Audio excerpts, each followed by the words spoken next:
যে মহান রব্বুল আলামিন আজকে আমাদেরকে একটি প্ল্যাটফর্মে আমাদেরকে একত্রিত হওয়ার তৌফিক দান করেছেন, এই জন্য সকলেই শুকরিয়া আদায় করছি আলহামদুলিল্লাহ।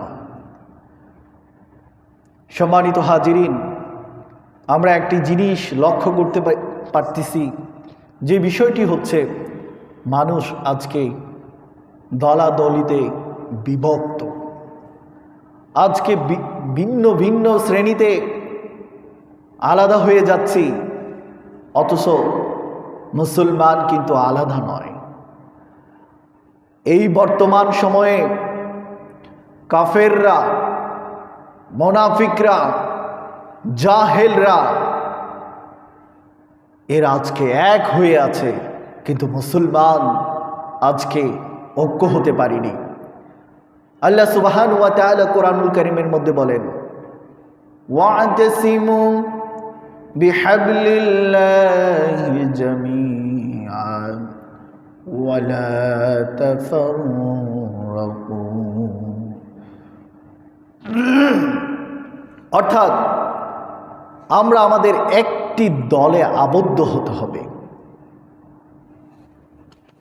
মহাবিশ্বের ঐশী বাণী এই আল কুরআনুল কারীমকে আজকে যদি লালন করতে পারেন, আজকে এই কোরআনুল কারীমের পথ মত আমরা যদি লালন করতে পারি, তাহলে হবে একটি রশিতে আবদ্ধ।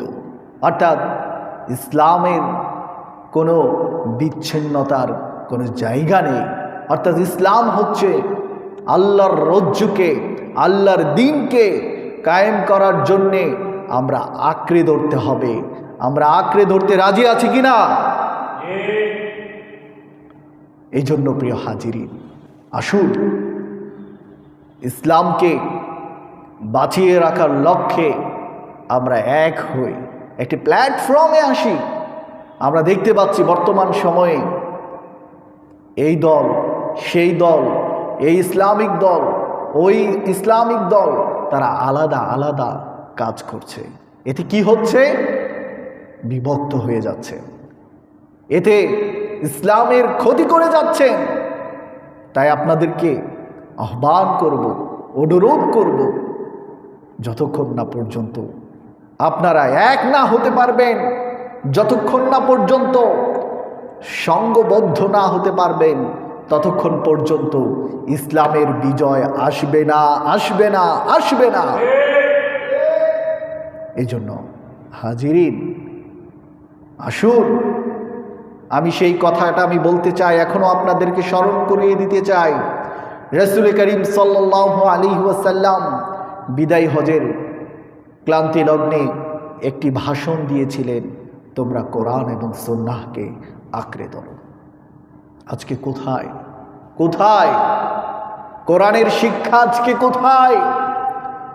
আজকে যারা কোরআনের কথা বলে মঞ্চে, সুন্নাহর কথা বলে মঞ্চে, কিন্তু তারাই আজকে একটি প্ল্যাটফর্মে আসতে পারছে না। আফসোস। কিন্তু এই মুহূর্তে ইসলাম বিদ্বেষীরা, কাফেররা, মুনাফিকরা, জাহেলরা তারা এক হয়ে যাচ্ছে। স্মরণ করিয়ে দিব আবারও, যাহারাল ফাসাদু ফিল বাররি ওয়াল বাহর বিমা কাসাবাত আইদিন নাস। মনে রাখবেন, এই যে বিপর্যয় আসে, এই যে অসংখ্য বাধা আসে, অসংখ্য বিপদ আসে, এগুলো কিন্তু আমাদের সকলের হাতের কামাই। অর্থাৎ ঠিক হয়ে যাই যদি আমরা যদি আবারও কোরআন ও সুন্নাহকে একটি প্ল্যাটফর্মে সবাই যদি কোরআন এবং সুন্নাহকে আঁকড়ে ধরতে পারি, তাহলে দেখবেন ইসলাম বিদ্বেষীরা, কাফেররা, মুনাফিকরা, জালেমরা তারা এই দেশ থেকে পালাতে বাধ্য হবে। ঠিক কিনা? প্রিয় হাজিরি, আমি দেখতে পাচ্ছি বর্তমানে কে রাজাকার, কে জাহাজ দিয়ে জান্নাতে পার করে যাচ্ছে, সেই কথাগুলো আবারও আপনারা উত্থাপন করছেন। এইগুলো উত্থাপনের জায়গা এখন এই মুহূর্তে নয়। কার টুপি লম্বা, কার টুপি খাটো, কে বেটে, কে খাটো, কে লম্বা, কে সুন্দর না, এই মুহূর্তে এই দলাদলির জায়গা নয়। যদি এই কাজগুলো করেন, মনে রাখবেন সেই প্রেতাত্মারা কিন্তু এখনো উৎপেতে বসে আছে বিভিন্ন আনাচে কানাচে। তারা কিন্তু আবারও আপনাদেরকে জেলের মধ্যে আবারও সেই অত্যাচারগুলো তোমাদের জন্য অপেক্ষা করছে। সম্মানিত হাজির, আসুন না মহানবী সাল্লাল্লাহু আলাইহি ওয়াসাল্লামের আদর্শকে আমরা লালন করি। আপনাদের কি মনে পড়ে না রাসূল করিম সাল্লাল্লাহু আলাইহি ওয়াসাল্লামের দরবারে যদি কোনো তাগুত, কোনো ইসলাম বিদ্বেষী, যদি কোনো কাফের ওনার দরবারে হাজির হয়েছে, আমরা কিতাবে দেখেছি তাকে অসম্মান করে নাই, তার প্রতি বিদ্বেষ হয় নাই, বরঞ্চ তার কথা আগে নবী করিম সাল্লাল্লাহু আলাইহি ওয়াসাল্লাম শুনেছে সে কি বলতে চায়। যদি নবীর আদর্শ একজন কাফেরের সাথে এরকম হয়, তাহলে আমরা তো সবাই মুসলমানের আচরণ কেন এরকম হবে? আপনাদের আদর্শ দেখে, ওলামাদের আদর্শ কিন্তু সাধারণ আদর্শ নয়, এদের আদর্শ হচ্ছে নববী আদর্শ। এরা কথা বলে কোরআন এবং সুন্নাহ থেকে। আপনি কোরআন এবং সুন্নাহ দিয়ে যে কথাগুলো বলেন, এই কথাগুলো বাস্তবে পালন করুন, দেখবেন ইনশাআল্লাহ এই দেশে ইসলাম বিপ্লব হবে ইনশাআল্লাহ।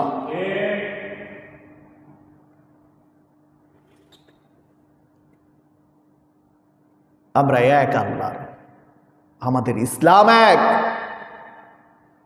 আমাদের ধর্ম এক, আমাদের কোরআন এক, আমাদের হাদিস এক, আমাদের কাবা এক, আমাদের মদিনা এক। তাহলে কেন আপনি ভিন্নতা পোষণ করছেন? ওই দলও আপনার, এই দলও আপনার। অর্থাৎ এদের কাছে যদি ভুল হয়ে যায়, কোনো ভাই ভুল করেছে, তাদের ভুলগুলো মিডিয়ার মাধ্যমে প্রকাশ নয়।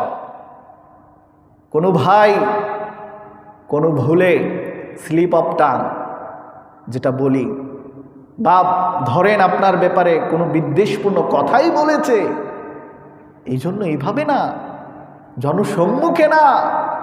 আসুন, এরা ভুল করলে এই ভুলগুলোকে আমরা একসাথে হয়ে এদেরকে বোঝানোর চেষ্টা করি যে ভাই আপনি ভুল করেছেন, আপনি এই কাজটা ভুল করেছেন, ভাই আপনি তো ইসলামের একজন আদর্শিত নববী সুন্নাহর একজন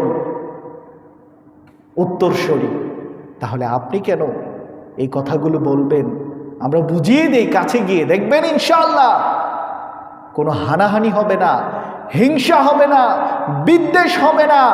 তখন এই সৌহার্দ্যের হাতগুলো যদি বাড়িয়ে দিতে পারেন, তখনই দেখবেন ইসলামের পতাকাকে উড্ডীন করা সহজ হয়ে যাবে। আলহামদুলিল্লাহ। প্রিয় ভাইয়েরা,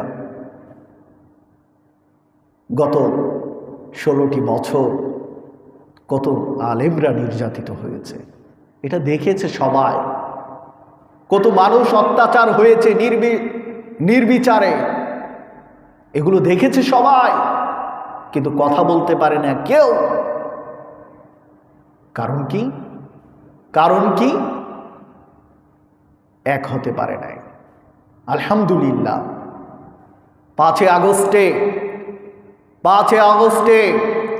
ছাত্ররা যেই এক ঐক্যতা দেখিয়েছে, 5 আগস্টে এই তরুণরা যেই ঐক্যতা দেখিয়েছে, এতেই প্রমাণ করে সেই কোরআনের ভাষায় ওয়াতাসিমু বিহাবলিল্লাহি জামিআ ওয়ালা তাফাররাকু, তোমরা আলাদা দলে সংঘবদ্ধ হও না, বরঞ্চ একটি দলে সংঘবদ্ধ হও, আর সেটি হচ্ছে মানদণ্ড কোরআন। আর এই কোরআনের মানদণ্ডে যদি তোমরা ঐক্যবদ্ধ হতে পারো জাতি, তাহলে তোমাদের হাতেই অপেক্ষা করছে ইসলামের পতাকাকে উড্ডীন করা। আলহামদুলিল্লাহ। এই জন্য বলবো, চরমানাই যেমন আপনার ভাই, জামাতও ঠিক আপনার ভাই, এরকম আরো অনেক দল রয়েছে ইসলামের, হেফাজত ইসলাম, এরাও আমাদের ভাই, সবাই আমাদের ভাই। আপনি এদের ভুলগুলোকে ভুল হলে কাছে গিয়ে ধরিয়ে দেন, দেখবেন ইনশাআল্লাহ এর মধ্যে কোনো হিংসা থাকবে না। আরে ভাই, মুসলমান তো একটি দেহে, অর্থাৎ আপনার শরীরে একটি অঙ্গে যদি চিমটি কাটা হয়, সারা অঙ্গে যেমন আপনি অনুভব করতে পারেন, ঠিক ইসলাম হচ্ছে এমন একটি, অপর প্রান্তে কোনো মুসলমান যদি অত্যাচারিত হয়, এই প্রান্তে মুসলমান কষ্ট পাবে। এটি হচ্ছে ইসলামের আদর্শ।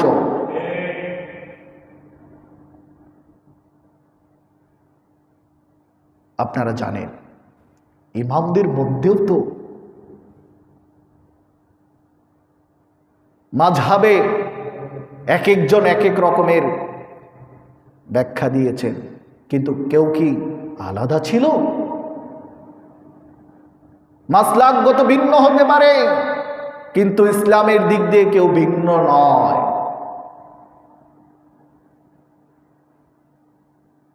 তাই প্রিয় হাজিরিন, আমি আবারও স্মরণ করিয়ে দিচ্ছি রাসূল করিম সাল্লাল্লাহু আলাইহি ওয়াসাল্লামের সেই হাদিসটি, আদ-দুনিয়াউ সিজনুল মুমিনিন ওয়া জান্নাতুল কাফিরিন। এই দুনিয়াতে আপনি সুখ করতে আসেননি, এই দুনিয়াতে আপনি বিলাসিতা করতে আসেন নাই। এই দুনিয়াটা হচ্ছে কাফেরদের জন্য জান্নাত, আর মুমিনদের জন্য হচ্ছে জাহান্নাম, অর্থাৎ জেলখানা। এই দুনিয়াটা কাফেরদের জন্য শান্তির জায়গা। আপনি যদি শান্তি করতেই আসেন, তাহলে মনে রাখবেন, তাহলে কিন্তু আপনার দ্বারা ইসলাম কায়েম হবে না। তাহলে কিন্তু মুনাফিকরা ইসলামকে লুণ্ঠিত করে দেওয়ার জন্য কাজ করে যাবে। তাই আসুন, মুমিনরা এই দেশে জেল জুলুম অত্যাচার এগুলো মুমিনদের জন্য কিচ্ছুই না। মুমিনরা মনে করে মৃত্যু হলেই শাহাদাতের জন্যে তাদের দরজা উন্মুক্ত হয়ে আছে, আর মৃত্যুর পরেই এদের জন্য জান্নাত অপেক্ষা করে। সুবহানাল্লাহ। প্রিয় হাজিরিন, ইন্নাল্লাহা ইশতারা মিনাল মুমিনিন আনফুসাহুম ওয়া আমওয়ালাহুম বিআন্না লাহুমুল জান্নাহ। আল্লাহ কোরআনে বলেছে এই জানমাল, মুমিনদের জানমাল ক্রয় করে নিয়েছে জান্নাতের বিনিময়ে। আমি তো আগেই বিক্রি হয়ে গিয়েছি। ইসলামকে টিকিয়ে রাখার জন্য বুকের রক্তের তাজা রক্ত যদি ঢেলে দিতে হয়, তবু ইসলামের এক চুল পরিমাণ ইসলাম থেকে সরে দাঁড়াবো না ইনশাআল্লাহ। প্রিয় হাজির, আমরা দেখতে পাচ্ছি বর্তমান উপদেষ্টাদের মণ্ডলীদের মাধ্যমে ইন্টারিম গভর্নমেন্ট তৈরি করা হয়েছে। এই গভর্নমেন্টের খুবই অল্প দিন সময়, অর্থাৎ এই সময় তাদেরকে আমাদের পরামর্শ দিতে হবে। তারা ভুল করলে আমরা ঐক্যবদ্ধ হয়ে যেভাবে 5 আগস্টের মাধ্যমে স্বৈরা শাসককে আমরা তাড়িয়ে দিয়েছি এ দেশ থেকে, ঠিক তারাও যদি ভুল করে আমরা তাদের কাছে গিয়ে আগে বোঝাবো। তারা যদি সেই বোঝ আমাদের না বোঝে, তাহলে তাদেরকেও 5ই আগস্টের মতো বিতাড়িত করতে আমরা কোনটা বোধ করবো না, ঠিক কিনা? এই জন্য হাজিরিন, আগে বোঝাতে হবে। এখানে এরা যোগ্য লোক এসেছে, আলহামদুলিল্লাহ। মানুষ তো ভুল করবেই, এই জন্য আপনারা ঐক্যবদ্ধ হয়ে, আপনারা তসবির দানার ন্যায় সঙ্গবদ্ধ হয়ে দেশের প্রতিটি কাজকে এগিয়ে নেওয়ার লক্ষ্যে কাজ করতে হবে। আরেকটা জিনিস আপনাদেরকে বলি, আপনারা দেখেছেন আজকে গত 16 বছর যেই স্বৈরা শাসক নেতৃত্ব দিয়েছিল, আজকে তার জন্মদিন পালন করা হয়েছিল। দেখলাম যেই পুলিশ 16 বছর কোনো ইসলামী দল, কোনো ডান বাম দল আন্দোলন করলে তাদেরকে যেমন বিতাড়িত করা হতো, আজকে দেখতে পেলাম এই গত 16 বছর যারা স্বৈরা শাসক ছিল, যারা দেশ পরিচালনা করেছিল, আজকে দেখলাম সেই স্বৈরা শাসকের প্রধানমন্ত্রী, তিনি তার জন্মদিন উপলক্ষে, আজকে দেখলাম ছাত্রলীগ, এই পেতাত্তারা তারা জন্মদিন উপলক্ষে মিছিল মিটিং করতেছিল, আর তখনই পুলিশের বাধা এসে তাদেরকে হানা দিল, লণ্ডভণ্ড করে দিল। এই জন্য প্রিয় হাজিরিন, আপনাদেরকে স্মরণ করিয়ে দিতে চাই, গত 16 বছর কিন্তু আপনারা এই পুলিশ দিয়েই কিন্তু লণ্ডভণ্ড করেছিলেন। কোথায় গেল আপনাদের ক্ষমতা? কোথায় গেল ক্ষমতা? আফসোস।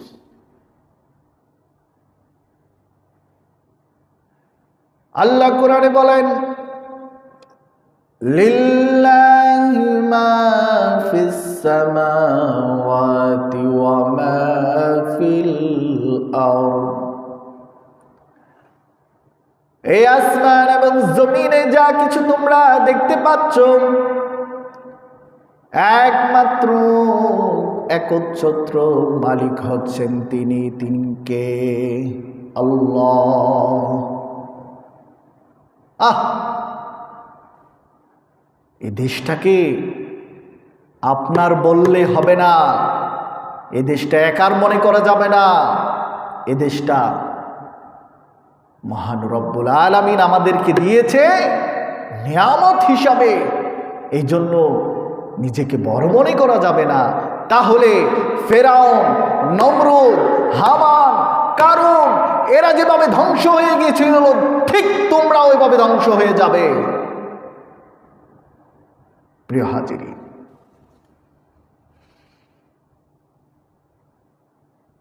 ক্ষমতার মালিক একমাত্র মহান আল্লাহ।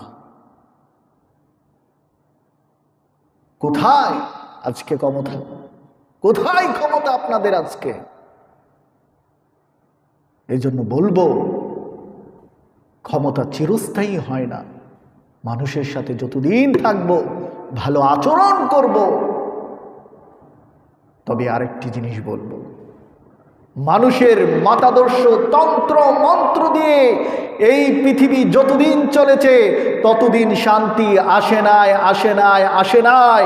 আর যখনই কোরআনের রাজ কায়েম আমরা দেখেছি, তখনই আল্লাহর রহমত এই পৃথিবীতে বর্ষিত হয়েছে। সুবহানাল্লাহ। আমরা উই ওয়ান্ট জাস্টিস বলি, আরে উই ওয়ান্ট জাস্টিস তো কায়েম করে গিয়েছিলেন লাস্ট প্রফেট মুহাম্মদ সাল্লাল্লাহু আলাইহি ওয়াসাল্লাম, ঠিক কিনা? আপনারা বলেন জাস্টিস, আরে জাস্টিসের মানদণ্ড তো কোরআন এবং সুন্নাহ। আপনি ন্যায় বিচার পেতে চান, সঠিক বিচার পেতে চান, তাহলে কোরআনের কয়েকটি হুকুম এই পৃথিবীতে, আপনারা জানেন সৌদি আরবে এখনো বেশ কিছু জাস্টিস রয়েছে কোরআনের। কতল করা, হাত কেটে দেয়া, চুরি করলে কি করেন? সৌদি আরবে হাত কেটে দেয়। সৌদি আরব কি এখন আর চুরি আছে? চুরি নেই। অর্থাৎ এইরকম কয়েকটি কোরআনের আইন ঢেলে দেন, দেখবেন এ দেশে আর একটি দুর্নীতিবাজ সন্তান আর জন্মগ্রহণ করবে না। দেখবেন মানুষ শান্তির ছায়ার তলে বসবাস করছে, মানুষ শান্তিতে ফিরে আসবে। মানুষ রুটি রুজির জন্য আন্দোলন করে, তখন আর রুটি রুজির জন্য আন্দোলন করা লাগবে না। তখন আজকে আমরা যাকাতের জন্য আমরা দেখি দাঁড়ে দাঁড়ে দ্বার প্রান্তে প্রান্তে বড় লোকদের বাসাতে যেতে যেতে ঘুরতে ঘুরতে স্যান্ডেল যে কয়টা যায়, এটা আপনারাই মিডিয়াতে দেখেন। আবারও কোরআনের রাজ কায়েম করুন। দেখেন সেই স্বর্ণালী যুগের আদর্শকে এখনো আবারও গড়ে তুলুন। দেখবেন এদেশে আর অশান্তি আসবে না। তখন যাকাতের জন্য মানুষের কাছে আর দাঁড়ে দাঁড়ে যাওয়া লাগবে না। তখন ওই মানুষগুলোই যাকাত দেওয়ার জন্য মানুষ খুঁজে পাবে না, ঠিক কি না?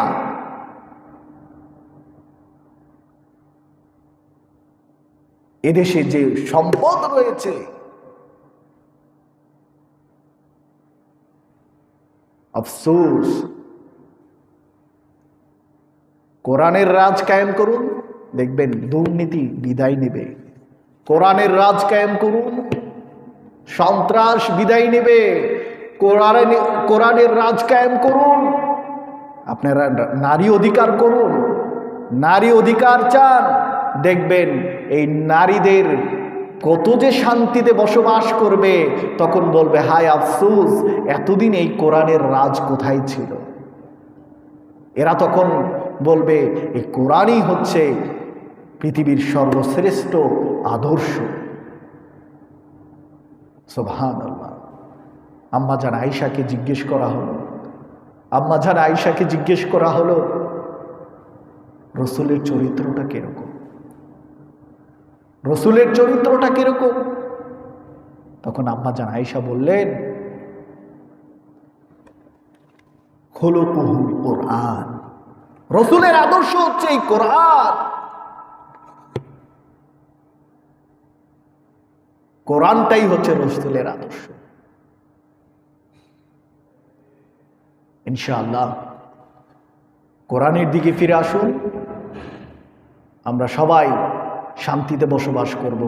আল্লাহ রাব্বুল আলামিন আমাদেরকে সকলকে আবারও ঐক্যবদ্ধ হয়ে ইসলামের কাজে অংশগ্রহণ করার এবং এক হয়ে ইসলামের পতাকাকে উড্ডীন করার লক্ষ্যে কাজ করে যাওয়ার তৌফিক দান করে সকলে বলছি আমিন। ওয়া আখির দাওয়ানা আলহামদুলিল্লাহি রাব্বিল আলামিন। আসসালামু আলাইকুম ওয়া রাহমাতুল্লাহ।